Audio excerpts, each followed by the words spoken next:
Praise the Lord. Hallelujah. Praise the living Jesus. Hallelujah. Ẹ jẹ́ ká gbàdúrà ní orúkọ Jésù, ní agbára ẹ̀jẹ̀ Jésù. Ọlọ́run á gbé ọ̀gá ní àárọ̀ yìí. Olúwa gba ọpẹ́ wa. Olúwa gba ìyìn wa fún oore ọ̀fẹ́ àti àǹfààní tó fi fún wa láti wà láàrin àwọn alààyè láti rí ọjọ́ Tuesday tòní láyọ̀ àtàlàáfíà. Olúwa gba ọpẹ́ wa fún ipá àti agbára rẹ lórí ilé kọ̀ọ̀kan fún àkókò bí èyí tó mú wa làájá láyọ̀ àtàlàáfíà. Olúwa gba ọpẹ́ wa. Ògo ni forúkọ Ọlọ́run. A fi wákàtí àdúrà yìí lé ìwọ Ọlọ́run lọ́wọ́. Ọlọ́run wá jẹ́rìí ara rẹ̀. Wá gba gbogbo ògo. Ògo ni forúkọ Ọlọ́run. A dúpẹ́ torí pé o ti gbọ́. Ní ìrìn àjò àdúrà yìí bàbá jẹ́ á rọ́wọ́ agbára rẹ̀ ní orúkọ Jésù Kristi Olúwa wa. Àmín. Praise the Lord. Hallelujah. Ẹ jẹ́ ká ṣí Bíbélì wa sí ìwé Genesis. Let's open our Bible to the book of Genesis. Orí kẹtàdínlógójì. Chapter 37. 37. A fẹ́ ka iṣẹ́ bíi mẹ́rin níbẹ̀. I want to read 4 verses in there. Ìṣẹ̀lẹ̀ kan ṣẹlẹ̀ ńbẹ̀ tí mo dẹ̀ fẹ́ kẹ́ já kíyèsí There's dáadáa. an incident that happened I want to critically observe. Ìṣẹ̀lẹ̀ yẹn ṣẹlẹ̀ nípa ìtàn ìgbésí ayé ọkùnrin kan tá à ń pè ní Joseph. It happened and the story of Joseph. Nígbà tí àwọn ẹ̀gbọ́n rẹ̀ mú tí wọ́n pa ẹranko tí wọ́n dẹ̀ wá fi aṣọ Joseph tí wọ́n fi yí ẹ̀jẹ̀. When the elder one killed him and used his blood to rub the blood of animal. Wọ́n pa ẹranko wọ́n wá fi aṣọ Joseph yí ẹ̀jẹ̀. They killed an animal and put the blood of the animal on the blood of Joseph. Lè di pé wọn fẹ́ kí àlá ògo rẹ̀ ó ṣẹ In lórí the ayé wọn. anticipation of not allowing the dream to come to pass. Ní àárọ̀ yìí mo fẹ́ ká kíyèsí kinní kan. This morning I want you to observe one thing. Wọ́n dé ọ̀dọ̀ bàbá wọn tí í ṣe Jákọ́bù. They come to the place their father called Jacob. Nígbà tí wọ́n dọ̀dọ̀ bàbá wọn tí í ṣe Jákọ́bù. When they got to the place of their father Jacob, Wọ́n mú ìròyìn burúkú yìí lọ bá Joseph bá Jákọ́bù tí they í ṣe bàbá brought wọn. that bad news to Jacob their father. Ẹ jẹ́ kí n kà láti 31 títí dé 36. I'm reading from 31 to 36. Wọ́n sì mú ẹ̀wù Jósẹ́fù, wọ́n sì pa ọmọ ewúrẹ́ kan, wọ́n sì rí ẹ̀wù náà sínú ẹ̀jẹ̀ náà. Wọ́n sì fi ẹ̀wù aláràbarà aṣọ náà ránṣẹ́, wọ́n sì mú tọ̀ bàbá wọn wá. Wọ́n sì wí pé èyí ni àwa rí, mọ̀ nísinsìnyí bí ẹ̀wù ọmọ rẹ ni bí òun kọ́. 33. Òun sì mọ̀ ọ́, ó sì wí pé ẹ̀wù ọmọ mi ni. Ẹranko búburú ti pa á jẹ ní àìṣe àní-àní àti fa Joseph ya pẹ́rẹpẹ̀rẹ. Jacob sì fa aṣọ rẹ̀ ya, ó sì fi aṣọ ọ̀fọ̀ sí ara rẹ̀, ó sì ṣọ̀fọ̀ ọmọ rẹ̀ ní ọjọ́ púpọ̀. Àti gbogbo àwọn ọmọ rẹ̀ ọkùnrin àti gbogbo àwọn ọmọ rẹ̀ obìnrin dìde láti ṣìpẹ̀ fún, ṣùgbọ́n ó kọ̀ láti gbìpẹ̀. Ó sì wí pé nínú ọ̀fọ̀ ni èmi ó sá àsọ̀kalẹ̀ tọ̀ ọmọ mi lọ isà òkú. Báyìí ni bàbá rẹ̀ sọkún rẹ̀. 36, which is the last verse.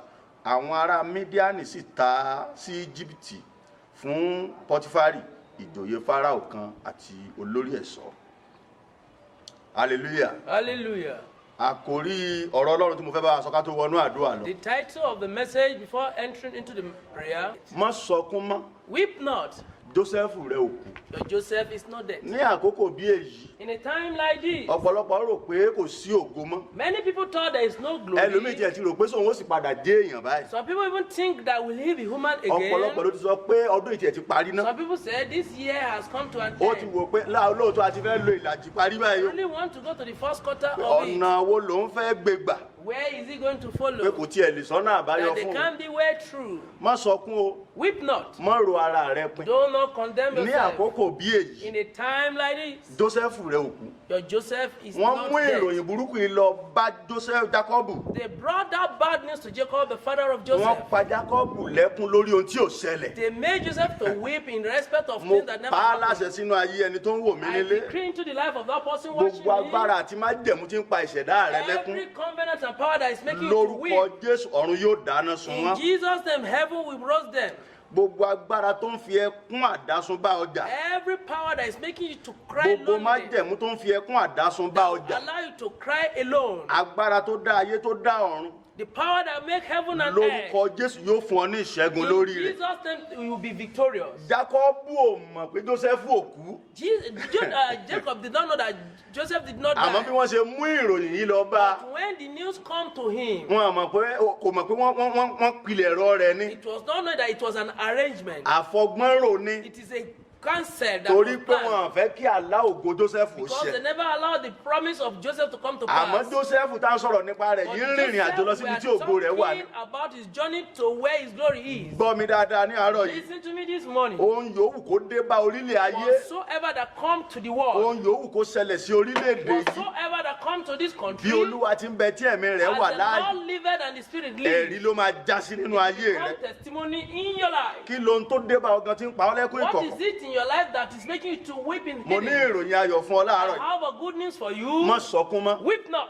Ọlọ́run ń bẹ láàyè fún ọ. God is alive for you. Má bànújẹ́ mọ́. Do not be weary. Ọlọ́run ń bẹ láàyè fún ọ. Jesus is alive for you. Má bọkàn jẹ́ mọ́. Do not be dismayed. Ọlọ́run ń bẹ láàyè fún ọ. Jesus is alive for you. Sáré gbàdúrà yìí. Pray this prayer Mo point. fẹ́ kó pariwo I Jésù ní want you to gbólóhùn. shout the name of Jesus once. Ọwọ́ àìrí tí ń bá ayé mi jagun. Unseen hand that is troubling my life. Ọwọ́ àìrí tí ń dààmú ìṣẹ̀dá mi. Hand that is not seen that trouble my destiny. Ọwọ́ àìrí tí ń yọ ògo mi The lẹ́nu. hand that we cannot see that is troubling my glory. Ọwọ́ àìrí tí ń bá ìṣẹ̀dá mi That jà. is tormenting my destiny. Olúwa fi iná yọ kúrò lára mi. Use fire to remove from my life. Olúwa fi iná yọ kúrò nínú ayé Lord, mi. use your fire to remove Ó from yá my life. pariwo Jésù kó bẹ̀rẹ̀ sí ní Open your mouth gbàdúrà. and begin to pray. Lórúkọ Jésù. Ayérayé Ọlọ́run àwọn ọmọ ogun, gbogbo ọwọ́ àìrí tí ń yọ ayé mi lẹ́nu.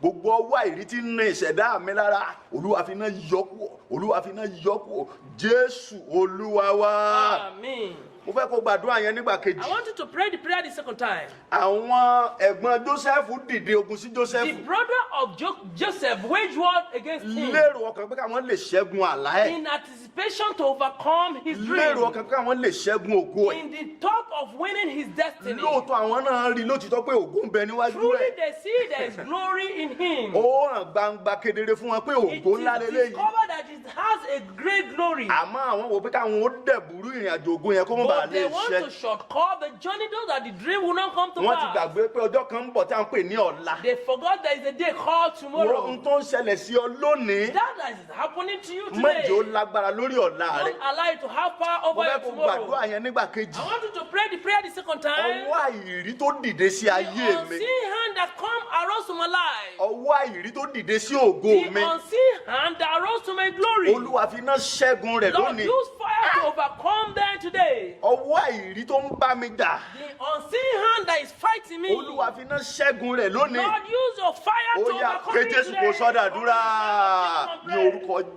Jésù. Gbogbo àìrí tó ń bá ayé mi jà tó ń yọ mí lẹ́nu tó dìde ogun síbẹ̀. Olúwa fi iná ṣẹ́gun ẹ̀. Olúwa fi iná ṣẹ́gun ẹ̀. Olúwa fi iná ṣẹ́gun ẹ̀. Olúwa fi iná ṣẹ́gun ẹ̀. Olúwa fi iná ṣẹ́gun ẹ̀. Olúwa fi iná ṣẹ́gun ẹ̀. Olúwa fi iná ṣẹ́gun ẹ̀. Olúwa fi iná ṣẹ́gun ẹ̀. Olúwa fi iná ṣẹ́gun ẹ̀. Olúwa fi iná ṣẹ́gun ẹ̀. Olúwa fi iná ṣẹ́gun ẹ̀. Gbọ́ àdúrà ní orúkọ Jésù Kristi Olúwa wa. Amen.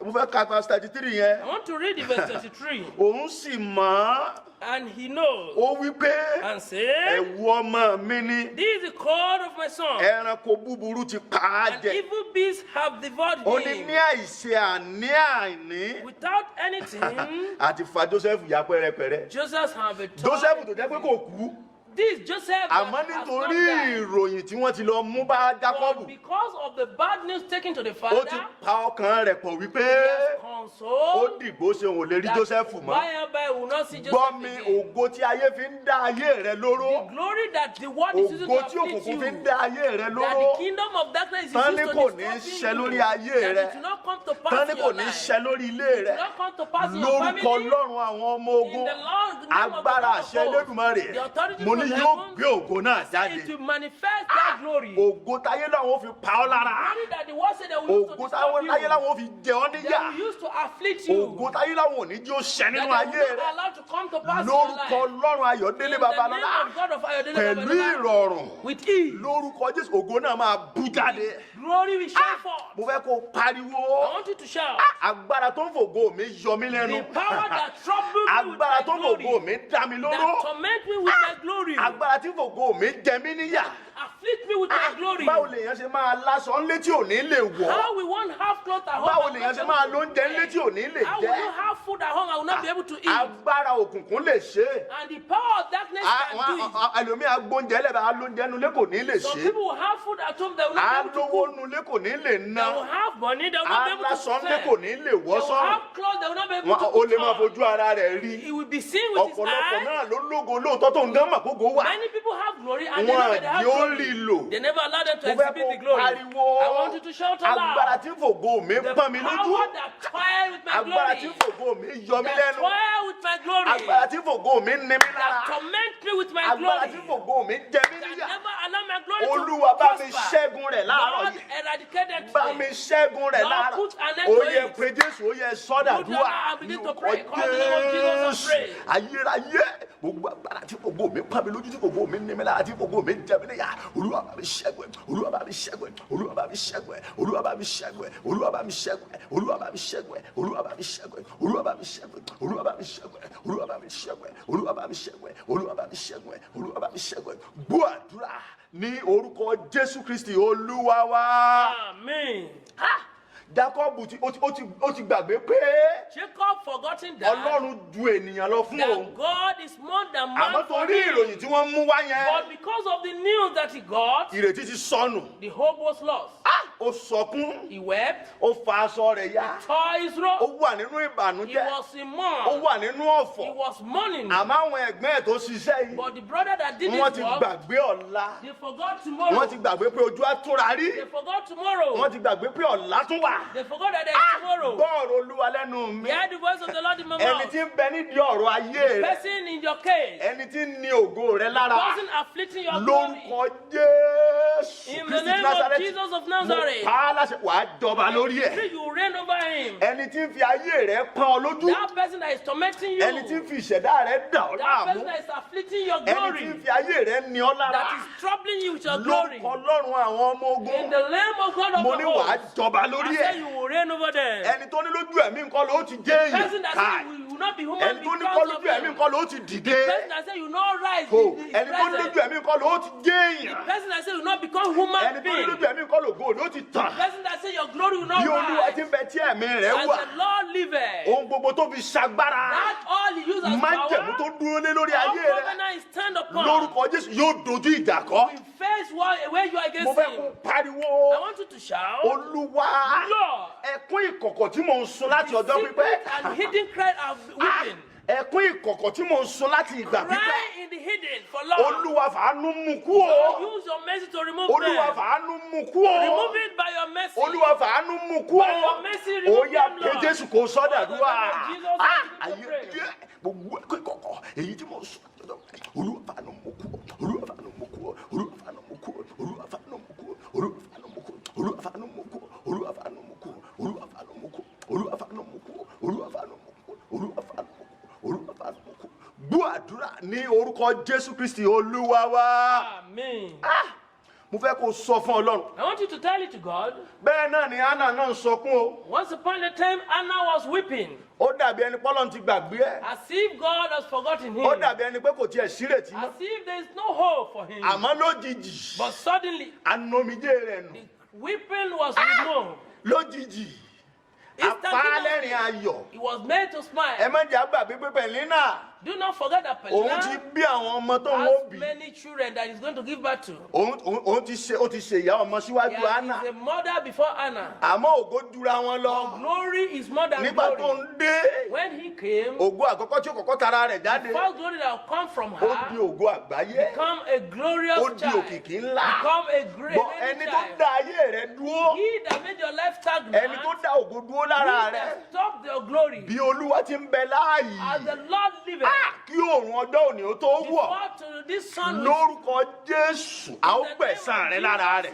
they will avenge for you. mo lẹ́ni tí ń fa ayé rẹ̀ pa ọ lójú. That person that is troubling your life, ẹni tó dá ìṣeré dúró lára that rẹ̀. person that make glory to Ọwọ́ be òjijì stagnant tó in your bá ayé life, rẹ that pàdé. person that comes in contact with your life, tó dá ẹ̀rí dúró lára rẹ̀. make testimony to stop àní your kí life. òòrùn ọjọ́ òní ó tó I said wọ̀. before the sun will set, lórúkọ jésù in the name of a ó Jesus, gbẹ̀san rẹ lára I rẹ̀. will avenge mo you. fẹ́ kó pariwo I want you to shout aloud, olúwa Lord, omijé omijé ayé mi.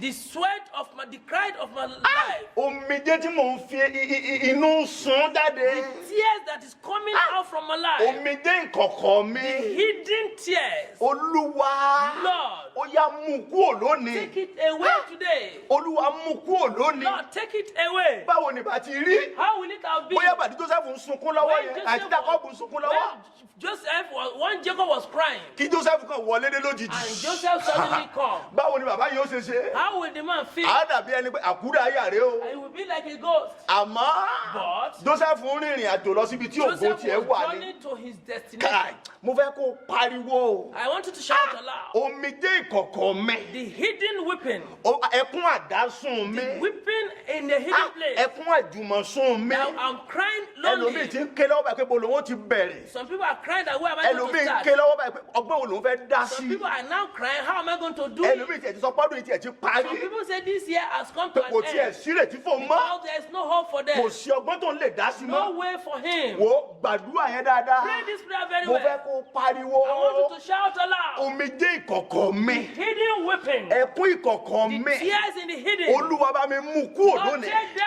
Ó away. yá pariwo kó gbàdúrà. Open your mouth and begin to pray. Ayé omijé ìkọ̀kọ̀ mi. Ẹkún ìkọ̀kọ̀ mi. Olúwa mú kúrò. Olúwa mú kúrò. Olúwa mú kúrò. Olúwa mú kúrò. Olúwa mú kúrò. Ó ti tó gẹ́. Olúwa mú kúrò. Gbọ́ àdúrà ní orúkọ Jésù Kristi Olúwa wa. Amen. Mo pa á ní àṣẹ.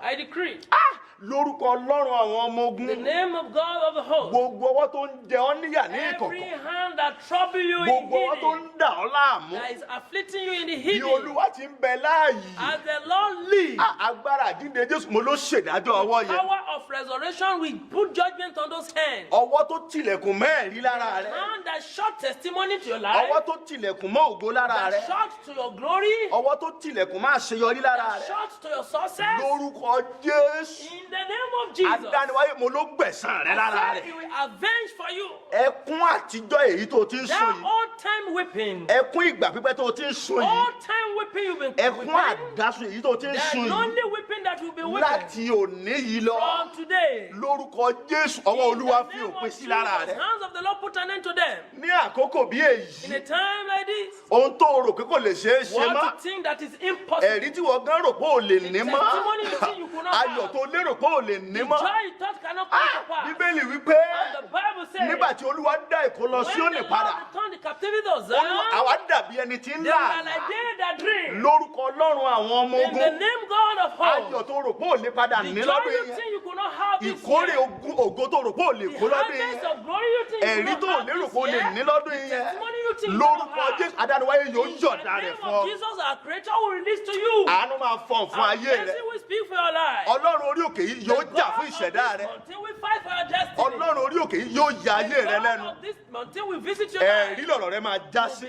You testify. Ògo ni forúkọ Ọlọ́run. Glory be to the name of the Ní Lord. orúkọ Jésù Kristi Olúwa wa. In Jesus' Àmín. mighty name we pray.